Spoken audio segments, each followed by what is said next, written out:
Okay, just as this warms up, I guess it has appeared. I too want to thank the organizers, and I do think it's good to bear down on one practice, though I do hope it's not redundant after Alex. This talk was written for the Venice Biennale, so it strikes me, it might strike you, as too affirmative. And the connections to the universal and the human are only implicit, but I think they're there. But I guess the countdown has begun, so I should begin too. Or maybe it hasn't. Oh, there it goes. Okay, Hirschhorn. Hirschhorn builds from the bad new days, not the good old ones, as Brecht urges all to do. This is so because Hirschhorn aims to confront the present, which in his idiom is to agree with it. This is not to say that he approves of it. He agrees with it only in the sense that he finds most of his strategies and situations in the capitalist garbage bucket that is our shared world. This is one iteration of the Ingeborg Bachmann altar. This way of working follows an important line of thought on the left that insists on the resources that lie dormant in the general intellect of the multitude, a multitude that to different degrees faces a state of emergency today. Here I want to point to 4 concepts I think Hirschhorn has developed to address this condition. The first one is the precarious, which has become maybe a familiar term. Although Hirschhorn has long used the French term précaire, its significance was not always apparent. Initially, the term denoted the insecure status and limited duration of his pieces, some of which, such as Abandoned Works and Someone Takes Care of My Work, these are both 1992, were left on the street to be picked up by others. Soon, however, the precarious came to figure less as a characteristic of his work than as a predicament of the many people addressed by it. This is an image, a shot of Musée Précaire, Année in 2004, outskirts of Paris. The French précaire indicates a socioeconomic insecurity that is not as evident in the English precarious. Indeed, précarité now describes the condition of a vast number of laborers in neoliberal capitalism for whom employment, let alone healthcare, insurance, or pension, is anything but guaranteed. This precariat is seen as a product of the post-Fordist economy, though historically, precarity might be more the rule and the Fordist promise of relative job security and union protection more the exception. It is a tricky category. What is lost in the discursive shift from proletariat to precariat? Might the term normalize a specific condition, a society of risk that is subject to challenge? Can the precariat be separated from its victim status and developed as a social movement? At least one thing is certain, it is not a unified class.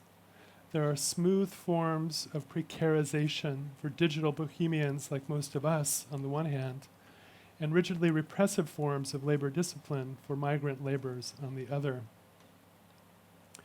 And some of these images also from the Musée Précaire are meant to suggest this divide within the precariat. This point is pertinent, for Hirschhorn has positioned some of his signal projects along this interface, not only Musée Précaire in the Aubervilliers banlieue of Paris in 2004,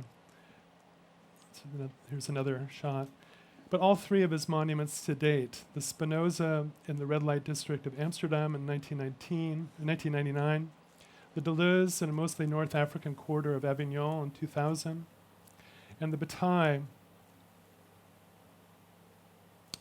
in the largely Turkish neighborhood in Kassel in 2002. This is the documenta that Roger curated. Is there a way to cross from our stable, secure, and safe space, Hirschhorn asks, in order to, excuse me, it's not the one that it's the one before, sorry. Is there a way to cross from our stable, secure, and safe space, Hirschhorn asks, in order to join the space of the precarious?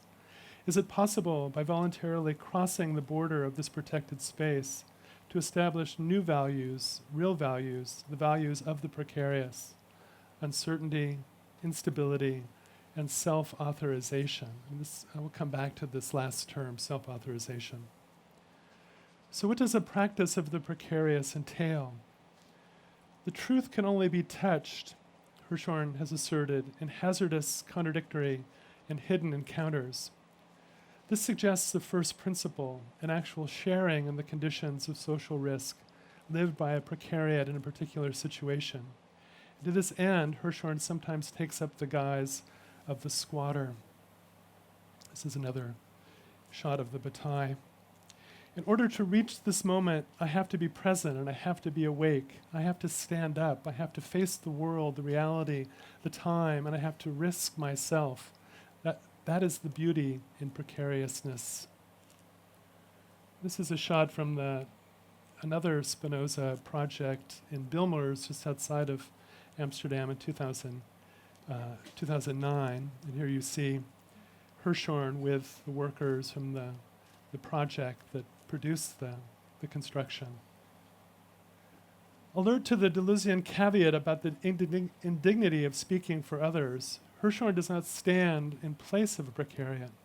Rather, he insists, and we might contest this insistence, I want to engage in dialogue with the other without neutralizing him. Here again is the Bilmers Spinoza project with Hirschhorn on the left, and intellectuals from Amsterdam and others from the site. In fact, Hirschhorn does not always seek solidarity with this precariat, for such solidarity might only come of a forced union of very different parties. There's Tony Negri in a lecture at this site. To the benign community imagined by relational aesthetics, he counters with the principle of presence and production, which names his double commitment to be present on the site where he produces his work. And he acknowledges that the result might be antagonism with residents as much as fellowship. This is the philosopher Marcus Stenvig at the same Spinoza project. Another shot. Precarious derives from the Latin precarius, that is, obtained by entreaty, depending on the favor of another, hence uncertain, precarious, from precum, prayer. This definition underscores that this state of insecurity is a constructed one, engineered by a regime of power on whose favor the precariat depends and which it can only petition. This means that to act out the precarious, as Hirschhorn does, is not only to evoke its privative effects, but also to intimate how and why they are produced, and so to implicate the authority that imposes this condition. The note of entreaty lodged in the word is strong in many Hirschhorn projects, where it often carries the force of accusation as well. Here the political dimension of the precarious shades into the ethical. To give a form to the precarious, Hirschhorn comments, is to attest to the fragility of life, awareness of which compels me to be awakened, to be present, to be attentive, to be open. It compels me to be active. This is a shot from the Precarious Theater, which he did in Rennes in 2010. In Precarious Life, her brief essay on Levinas, Judith Butler writes in a similar vein.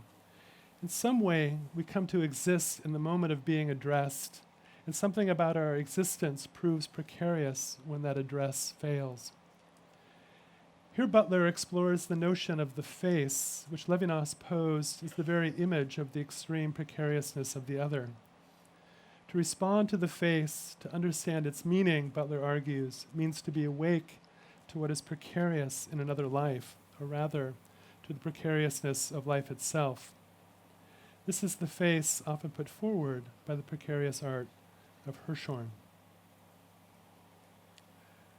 The second concept at work in this practice, I think, is the bête, which is to say the stupid or the creaturely. In a 2003 conversation with Hirschhorn, Benjamin Buchloh begins with a typical art historical question. Who was more important for you, Warhol or Beuys? And actually in the recent Spinoza Festival, Hirschhorn actually had kids from the project reenact the famous Beuys performance. Hirschhorn refuses this either or and suggests that he has drawn on both.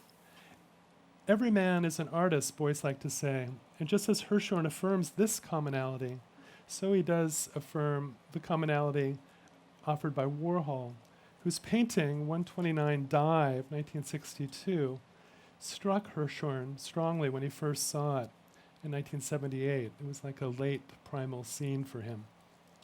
I felt included immediately, included in the work of the artist, included in art. More recently, the importance of a non-exclusive public was underscored for Hirschhorn by a reading of The Ignorant Schoolmaster by Rancière, with its proclamation of the equal intelligence of the human being. One might sum up these commitments with an anecdote about Brecht, who was reported to have kept, next to his typewriter, a little wood donkey with a sign around its neck that read, "Even I must understand." Hirschhorn anticipated some of the positions of the precarious in a 1995 book of crude collages that Alex just discussed, Les Plaintifs, les Bêtes, les Politiques. These works were directly inspired by the placards, he tells us, I saw on the street and in the metro, cardboard signs made by people in existential need, signs that appear in a form that is economic, effective, beautiful. They are beautiful because they combine the language of engagement with that of sincerity. The result is pure. His own collages query a world that can abide with apparent indifference the most blatant contradictions, past and present. One work, and we just saw it, reproduces a Soviet poster by Glusis of a colossal Stalin looming over an industrial plant, and you can see what Hirschhorn has inscribed, scratched really, in pen. The plaintive is one register of the precarious, but just as often, Hirschhorn speaks in the voice of the bête, as in silly or stupid. Help me understand is a recurrent cry of les plaintifs, les bêtes, les politiques. And the sentiment is not false. The collages, Hirschhorn reports, were born of an existential need on my part too. I need to comprehend. Some of his favorite terms might clarify what is involved here. One placard quotes Robert Walzer, to whom Hirschhorn dedicated a kiosk, when the weak take themselves for the strong, and there are versions of this saying from Walzer in many installations by Hirschhorn. This is not a Christian prophecy, as in the meek shall inherit the earth, nor is it a Nietzschean boast. Nevertheless, in this weak position, Hirschhorn finds an explosive force, a kind of resistance. It is from beneath, he reminds us, that subversion comes. If the weak is one aspect of the bête, another is the headless, a notion that Hirschhorn adapts from Bataille, who investigated the acéphale in the mid-1930s. Often Hirschhorn aims for work that escapes control, even the control of the one who made it. For he finds a resistant character in this headlessness, which he describes as a position completely submerged, but still unresigned, unreconciled, and of course, uncynical. The headless, in turn, calls up a third avatar of the bête in Hirschhorn, the fan, which Alex also mentioned. The fan can seem headless, he writes, but at the same time, he can resist because he's committed. It's a commitment that doesn't require justification. In various pieces, Hirschhorn has adopted not only the tokens of the fan, things like pennants and scarves, but also the devotion. He's a fan of Bataille, he says, just as he is of his favorite soccer club. And this is another iteration of the Bachmann altar, this one in Berlin from 2006. In effect, Hirschhorn seeks to redirect the passionate investment of the fan in a détournement of cultural value, as in his altars dedicated to displaced artists and writers. Why not Otto Freundlich and Ingeborg Bachmann, he asks, rather than Michael Jackson and Princess Di? This is the Freundlich altar, this one in Basel in 1998.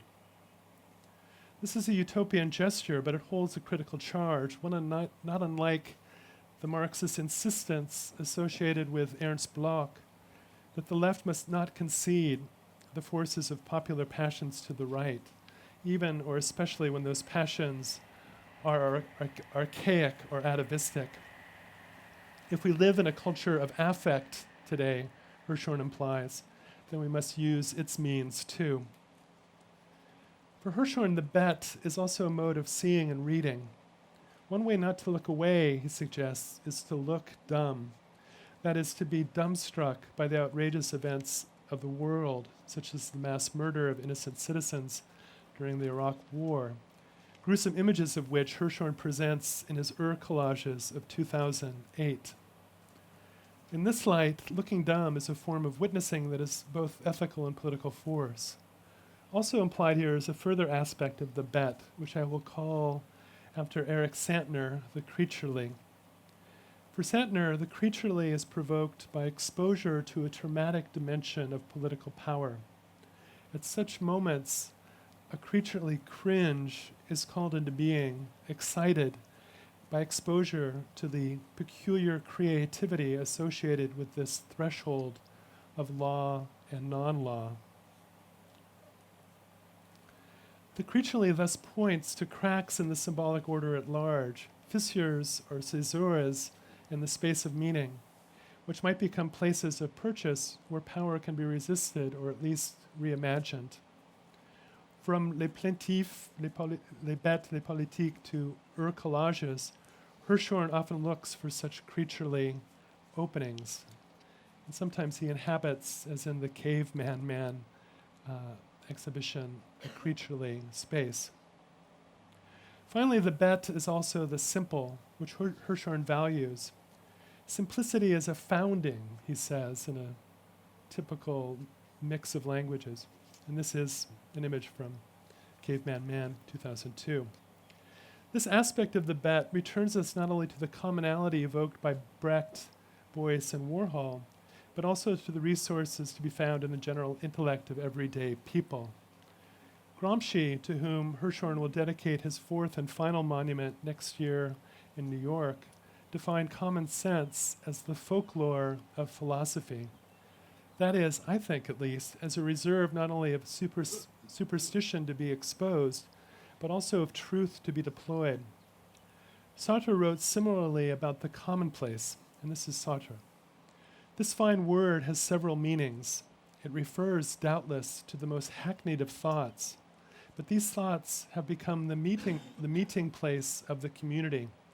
Everyone finds himself in them and finds others too. The commonplace is everyone's, and it belongs to me. It belongs in me to everyone, and it is the presence of everyone in me. It is in the interest of this commonism, as Warhol wanted to call pop, not out of cynicism, that Warhol, I think, turned to Campbell's soup and Coca-Cola. The Queen drinks the same Coke, he liked to say, as the bum on the street. It is in this interest, too, that Hirschhorn turns to everyday materials like cardboard and common techniques like collage. It is part of his search of a non-exclusive public, a public after the apparent dissolution of the public sphere. The third concept I want to underscore in Hirschhorn is expenditure. Energy yes, quality no. As Alex said, this is a Hirschhorn saying. It is a motto that speaks to his desire to recharge forms of public art. And his altars, kiosks, monuments, and festivals do stage a passionate kind of public pedagogy. For Bataille, the essential problem of economic life is not scarcity so much as surplus. Energy, he writes in Le Part Maudit, key text for Hirschhorn, must necessarily be lost without profit. It must be spent, willingly or not, gloriously or catastrophically. It is the accursed share that must be expended. Hirschhorn agrees, I think more is always more, and less is always less. This is an early polemic against the modernist aesthetic of less is more. More is more as an arithmetical fact, as a political fact. More is a majority, power is power, violence is violence. I want to express that idea in my work as well. The Bataillean notion of dépense has guided Hirschhorn in several ways. In the first instance, there is an obvious excess of his displays, which perform a headless mimesis of the deranged excesses of advanced capitalism, of the overproduction and overconsumption all around us. This strategy of mimetic exacerbation runs back through Warhol, Oldenburg, and other pop artists to Hugo Ball, Johannes Bader, and other Dadaists. With Hirschhorn, it is especially paradoxical. At the simplest level, even as his materials make you think of poverty, they are also deployed in the most extravagant ways. In this manner, Hirschhorn questions the capitalist order that sacrifices use value to exchange value. At the same time, Hirschhorn insists of his art, it is about absolute value.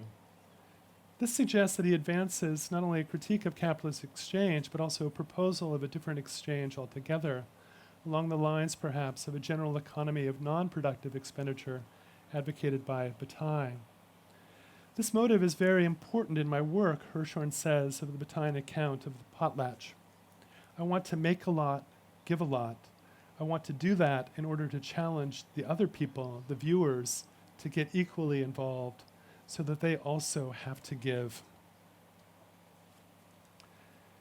As you know, Bataille based his version of the potlatch on the theory of the gift in Mauss. The socialists most define the gift as the other of the commodity. Like the commodity for Marx, the gift for Mauss produces a partial confusion of things and persons, things which are to some extent parts of persons, and persons and groups that behave in some measure as if they were things. Yet unlike commodity exchange, gift exchange sets up a pattern of symmetrical and reciprocal rights, a charged ambivalence between people that binds them together, not an abstract equivalence between products that separates them. To refuse to give or to fail to invite is like refusing to accept the equivalence of a declaration of war, Mauss writes. It is a refusal of friendship and intercourse. Hirschhorn seeks to reanimate subject-object relations along the lines of gift exchange. He described one proposal as an obscene gift, the proposal for giant roadside books. Obscene gift, I think, is a good rubric for much of his art. Giving, affirming, is about demanding something of the public, Hirschhorn writes of this project. Rather than triggering the participation of the audience, he says of another work, I want to implicate them. This is the exchange I propose. I am the one as artist who has to give first, Hirschhorn comments about a third piece. Participation can only be a lucky outcome because I, the artist, have to do the work for the implication of the other. Rather than hope for participation then, Hirschhorn prepares it by presence and production, and then prompts it through implication. I'll skip on to the final concept, emergency. Call it what you like, social contract or symbolic order. It is more tenuous than we think. Certainly the current one was precarious well before 9/11. Prior to Bush and Blair, we had Reagan and Thatcher and the great neoliberal charge with its motto, there is no such thing as society. Yet it is also true that precarity became more pervasive in Western societies over the last decade. For all the discussion of failed states elsewhere, our own have come to operate as rogues, and in this capacity they threaten us all. There's little wonder then in this context that the concept of the state of exception, developed by Carl Schmitt in the early 1920s, has returned with such force. For Schmitt, the state of exception to the law that founds the law is not a primordial act lost in the mists of time. It recurs whenever a government declares a state of emergency and suspends its own judicial code. In fact, as Benjamin went on to say, the state threatens to become not the exception but the rule.